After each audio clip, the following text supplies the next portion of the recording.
একজন প্যারালাইজড, একজন অচল মহিলা, পোলিও আক্রান্ত।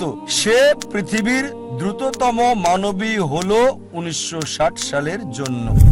একজন মেয়ে যে শৈশব থেকেই ভয়ানক রোগ পোলিওতে আক্রান্ত ছিল, আর ডাক্তার তার পায়ে ব্রেস লাগিয়ে রাখতো। ডাক্তার বলল এই মেয়ে কখনোই হাঁটতে পারবে না। তার মা তাকে উৎসাহ দিত আর বলতো, উইলমা তুমি যা করতে চাও তাই তুমি করতে পারো। এভাবে মা মেয়েকে উৎসাহ দিত। উইলমার বয়স যখন 9 তখন পায়ের ব্রেস খুলে ফেলে সে পৃথিবীর দ্রুততম মানবী হতে চায়। এটা ছিল তার ইচ্ছা, ছিল তার লক্ষ্য। 9 বছর বয়সে ব্রেস খুলে ফেলার পর 13 বছর বয়সে জীবনের প্রথমবারের মতো দৌড়ে অংশগ্রহণ করলো সে, এবং পরাজিত, সবার শেষ অবস্থান। তবে তারপরও সে ধারাবাহিক চেষ্টা চালিয়ে যাচ্ছে, হেরে যাচ্ছে, আবার চেষ্টা করছে। একসময় অলিম্পিকে খেলার যোগ্যতা সে অর্জন করেছে। এটা বাস্তব গল্প, কোনো বানানো গল্প না, মনোরঞ্জনের গল্প না। যখন অলিম্পিকে খেলতে আসলো 1960 সালের অলিম্পিকে মহিলাদের 100 মিটার দৌড়ে সে প্রথম হয়েছিল, স্বর্ণপদক পেল। 200 মিটার দৌড়েও মহিলাদের মধ্যে স্বর্ণপদক পেল। সে 400 মিটার দৌড়েও